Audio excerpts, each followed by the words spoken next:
The domed station-sized craft arises through the planet's atmosphere with far more ease than the ocean's depths, and establishes itself in orbit among the reserve Kali fleets.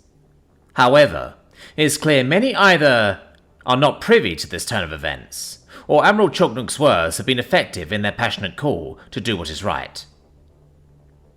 Scattering, various vessels and ships that are of a lesser status than flagship flee from this new entry onto the field of battle. A few of them seemingly accepting orders, swiftly deciding to turn back to rejoin the reserve fleets, but those committing to their desertion continue forth to put space between themselves and the Titanic arrival. Unfortunately, they are all soon engaged by a concerning number of Terran-make warships that flood out of the station like wasps from a nest. It seems the majority are still willing to stand against us, and that thing is completely made of that shell that was all over the Kali Admiral's ship, Shriak utters. Most with any command in this unprecedented fleet are no doubt specifically selected by the military brass and Admiralty, based on loyalty above all else, Choknuk agrees, as his black eyes observe the Gold and Pearl station. And unfortunately, without direct confirmation of the King's death, our current leverage of their home may act more as a motivation to defy us than a reason to drop their banners and fight the Terran terrorist allies. If we receive such evidence, though, are we certain it will make a difference by this point? Shriak asks, as she motions for the fleets under her command to update their formations to a more defensive priority. The royal family was purged, yes, but at the order and behest of the king and his military leaders, not the people. The Kali may be constantly criticized for their old method of government emphasis on royal rule, but they have thrived under it with a near spotless record and deeply respected reputation. Until recently, of course. Some say a ruthless or power-hungry dictator was an inevitability, regardless of how long the Kali's noble history has been maintained, and they were right. Such is an undeniable weakness of an old-style government. However, in all fairness, no other species is truly without their own questionable or horrific leadership in their own histories. As amusing as it may be for me to say, as a Trumple, I don't believe many other governments have a firm leg to stand on in their concerns. The man trailed off in thought for a moment. What's undeniable is that it was Chocolata Thatcher's ancestors that affirmed peace and prosperity to the many, many Kali generations. They were great diplomats, leaders, explorers, minds, and spirits. That is something the Kali people know all too well, and have actively held the royal family in that high leading position because of it. It is majorly their belief that their Mother Moon herself blessed the first queen, and her legacy carries through her direct descendants. I'm uncertain if I can believe that on a spiritual level. However, the results speak for themselves, do they not? Fix was already thriving. Not only until someone not of the bloodline stole the throne did the Kali people fall from their grace. Now, with Chuck and Brom still alive and fighting, once the one sitting upon the throne is shown to be no more, I know the Kali's grace will pour through. You've seen what Chuck's speech managed to do in the very capital of her people. Other species may place their honor and duty in a mere chain of command, but most will answer to the highest voice of them all, their queen. Then, I suppose, there's little else we can count on, Shriak says, as she observes the remaining enemy fleet with their new gigantic unknown ally. Even with our bolstered numbers, claiming a victory in this battle will be a fool's expectation. Choknuk nods. Indeed, but like bravery, sometimes in this life, it is worth acting on foolishness, he replies. When playing with hatchlings, maybe, Shriak counters in a light chuckle. Choknuk's gaze lands squarely on the station, with an intense resolution. Or when protecting them, he says softly, in a promise to a certain absent someone. Damn the odds. Cole peers into the empty gym for only a moment, not remaining for more than a few moments as his beasts pick up the scent of his targets and insist on continuing on. The infiltration agent failed worse than he had expected. Yet another delay when time is already in short supply. The wings of his purple-coloured beasts flap in excitement, as their certainty in the scent becomes overwhelming. Target. Target. One speaks up to him, as its thrum vibrated his chest cavity. Meeting the domesticated creature's disturbingly intelligent gaze of golden irises, red scleras and sharp, black, cat-like pupils, the man resists the urge to shiver in discomfort. He knows they are not sapient like himself or their true masters, but they are eerily close to it. The ability to achieve speech in a way like a parrot or corvid certainly doesn't help in the paranoia in wondering if they're a subspecies of Benarian that secretly shares their intellect. Though he sorts it out in his mind, reminding himself that these were not quite the equivalent of dogs to the Benarians. These were more like domesticated orangutans or chimpanzees. Though something tells him these Manar are more related to their masters than the other great apes are to humans, but that's the only comparison he can most accurately surmise. Track, he grunts, before the Manar pull the hip leashes taut and lead him away from the gym entrance and deeper into the colony. These animals are much lighter than they appear, but damn, they still have impressive strength. If it wasn't for his power armor, Cole has little doubt they'd be dragging him along the floor to get to their directed prey. Chuck, you need to get up, little one, a mature woman's voice chirps softly. The princess stirs in her personal fabulous bed fabrics, waking up almost immediately. However, she's uncharacteristically exhausted. My queen and mother, she asks, in a voice that takes great effort to produce. What do I owe for this wonderful surprise visit? She chuckles. Her glowing and bleary eyes look up at the blurry woman, sitting on her just as blurry bedside. Behind her beloved mother, she can see daylight rays being granted entrance through an open window by swaying curtains, influenced by a gentle wind. She can smell the fresh air of Sin Montaz and Palace Stone. There's the sound of morning grono beetles buzzing near and away from the window, no doubt on their way to snack upon various pollen and dew of the palace gardens. You owe nothing, little one. I always have time for my children, the blur of the woman replies sweetly.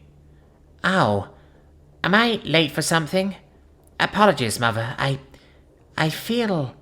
Chap begins to say, but her mother kindly interjects. Tired? Yes, well, you've been quite busy as of late, haven't you? It only makes sense. Just be grateful you won't ever have to be producing so many children. I adore each and every one of you, but it's a tough job. Her mother giggles. Chuck tries to lift her lower arms up to wipe her unclearing sight, but the weight of the blanket is too much to do so. Attempting to do the same with her stronger upper limbs, she meets the same result. Mother, I think I may be ill, she admits, not even able to move her legs. Oh, yes. I'm sorry, little one, but that's indeed the case, the older woman says, before Chuck feels a warm, almost too warm hand hold the side of her face. Despite the closer proximity to her eyes, the hand remains blurry.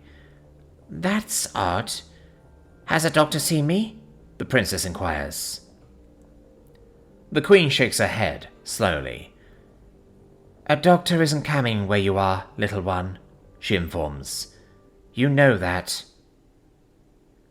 Chuck's heart's already start to race in concern, before she's hit with a deafening silence, as the world outside the window hushes completely.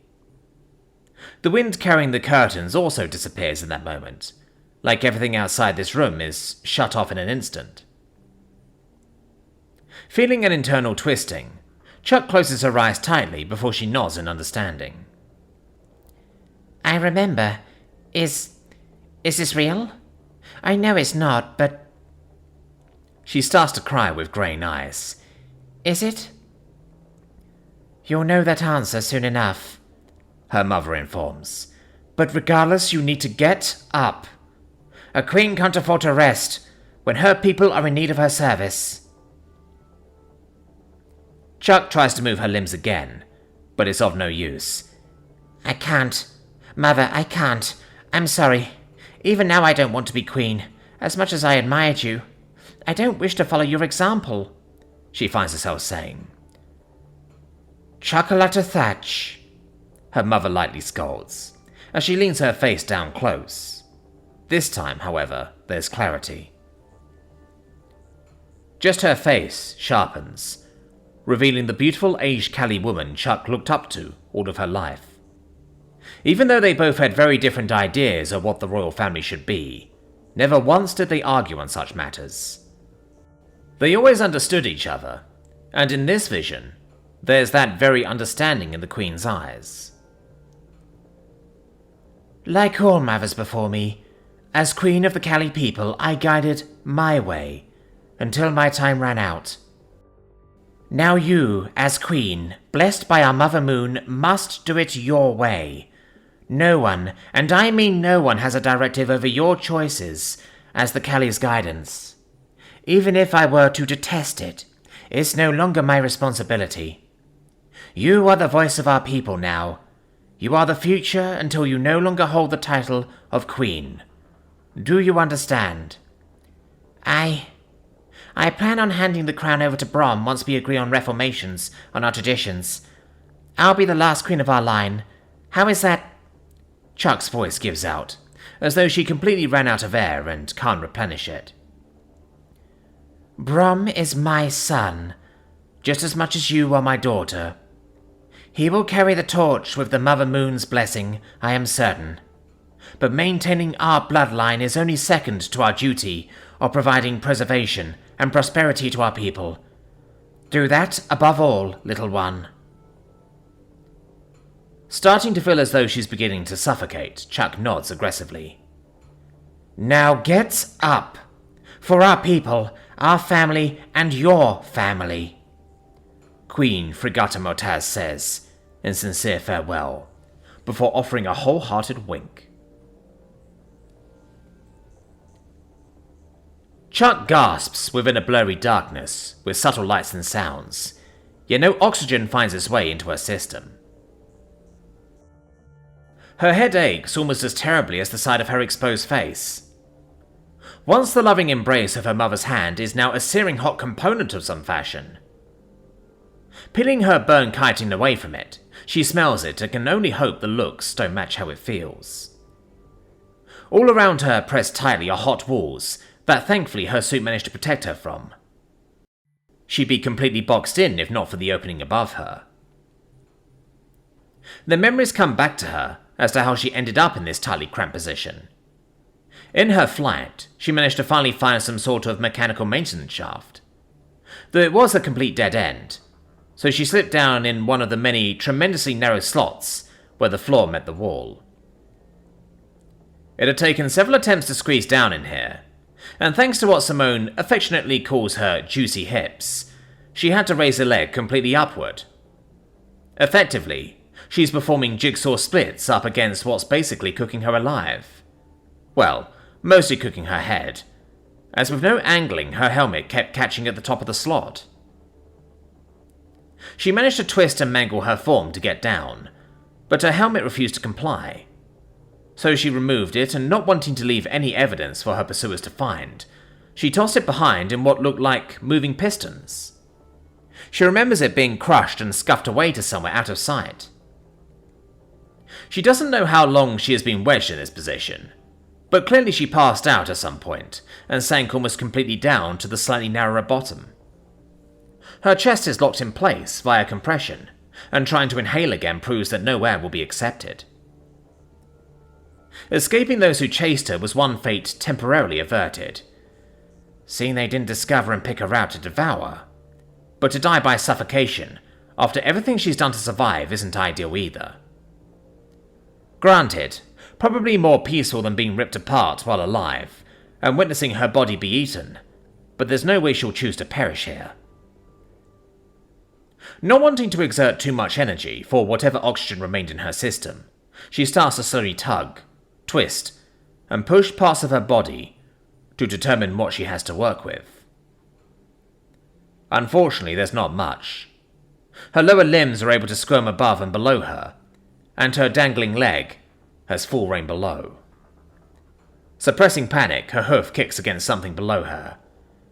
Grenade, she thinks, as she recalls dropping her pulse rifle down first.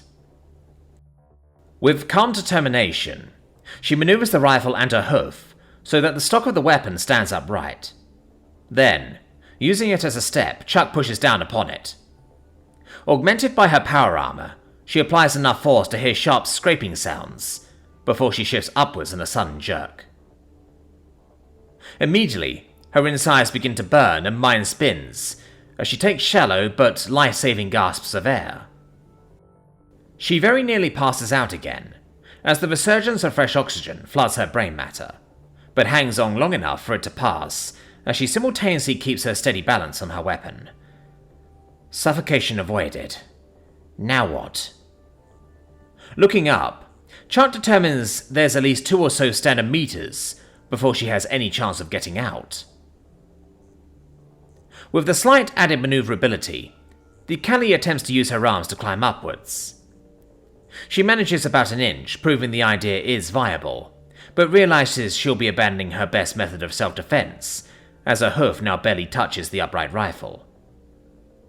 Sliding back down that precious inch, she clutches on the sides of the stock between her cloven hoof, like the weirdest Terran crane machine, and locks her power armor below her ankle to ensure it won't easily drop. Emboldened by her efforts to survive, Chuck dedicates her focus to the upward shuffling. Although the scraping of her armor is louder than she would like, the ambient sounds of this room are loud enough to probably hide it. Inch by inch, the climb thankfully gets easier and quieter, as the space slightly opens.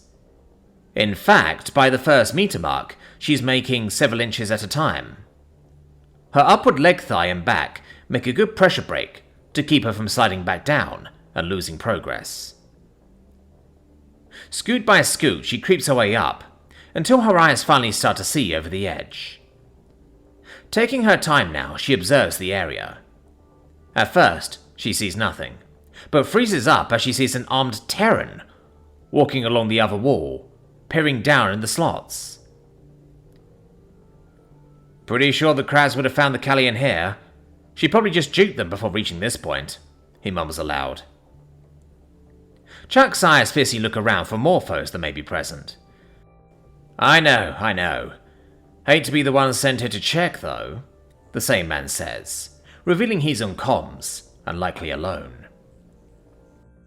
With every slot, his plasma rifle gets a look before his eyes do. And before Chuck can think to rush out to possibly catch him off guard, he makes it to the end of the wall, and moves to the corresponding corner to sweep her side.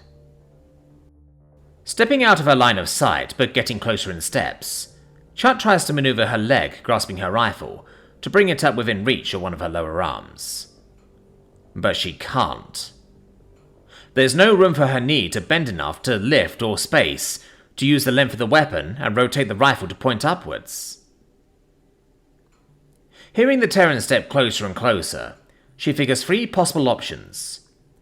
Drop back down to the bottom and try arranging the weapon with the floor as a factor. Unlock her hoof and try shimming the weapon up as fast as she can, with little upwards grab tosses, or rush up and out to hopefully catch the man by surprise. Though every option had tremendous risks, getting stuck again, being an easy beetle in a barrel, dropping her weapon, or just getting shot while sprawling out as an easy target.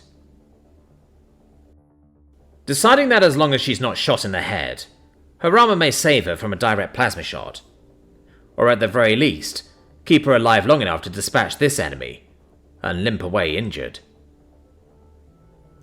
She'll go up and out. It's her best chance. Scooting, her hoof aiming up just about crest the edge of the slot. Maybe she can give one last shove up, hook her leg to the floor and drag the rest of herself out. Just before she commits, there's a crackle sound that meets one of the men's steps. Oh shit, he says. I found a small chunk of something. Shit. Yeah, it matches the colour of the Callie's gear. I don't see much else, but it looks like she tried her luck getting through the piston things. If she somehow survived that, she'd likely been baked and ground into paste in the mechanical weapon discharge crap, he adds, sounding an almost pity tone. Yeah, that's an engineer's problem to clear out later. I think it's safe to say she's donezo. Yeah, on my way back now. Not spending any more time in the fucking crab zone. Chuck nearly has a panic attack, as the man crossed right in front of her in a bit of a hurry. Seeming to be too lazy or eager to leave to scan through the entire wall of floor slots. She considers waiting, but instead commits to her intended maneuver. Although it's awkward and uncomfortable, she manages to drag herself out without making too much sound. Though she spends no time celebrating her freedom before reclaiming her rifle and taking aim at the Terran as he nears the maintenance door. With a squeeze of the trigger, a concussive shot collides right in the back of his head. His helmet dents inwards, as the rest of his head hammers forward against the door in a thrash. He crumples down, but still makes stunned, pained movements after fully collapsing. Rushing up, Chuck yanks him further from the door and stomps her powered hoof down on the man's less protected neck. She feels things crunch, and the man's eyes go ghoulishly wide. His mouth opens, but no sound or air either enters or escapes. Quickly, the Callie kicks the plasma rifle away from his grasp and slams her closed fist down at the man's neck. However, instead of merely punching, a golden crystal wrist blade emerges and sinks deep into fabric armor and flesh. She pants in shock at her victory, watching the life leave the Terran's wide, fearful eyes.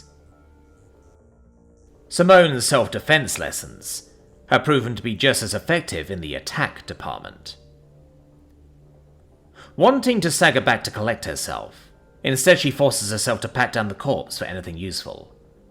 Though the only thing she finds of note to take are his comm device, plasma rifle, and a strange golden bracelet device. Although she's hesitant to take anything that may help track her, she's also desperate for any edge she can claim in this absolute clat realm. Fitting the bracelet on, she presses on the only thing that resembles an indicator. Jumping in surprise, a hard light screen expands out from it, revealing a three-dimensional map of the surrounding area and what must be markers of others wandering in floors above and below her. "Oh, stars! Yes!" Chat nearly cries out. Reaching out to the screen, she discovers she's able to manipulate the map and explore this terrifying place. It's massive, almost twice the size of Kamoy Station. There's 4 other massive expanses of water-flooded chambers, in addition to the one she passed by, and from the nearly indistinguishable boards and markers, she assumes that they are also filled with malachite. In her search, she finds something very promising. A communication systems room. Though from the looks of it, it's likely meant for internal networks. But if it also has any broadcasting capability, she may be able to get a message out. A traceable message, even. Then she presents back to her precise location.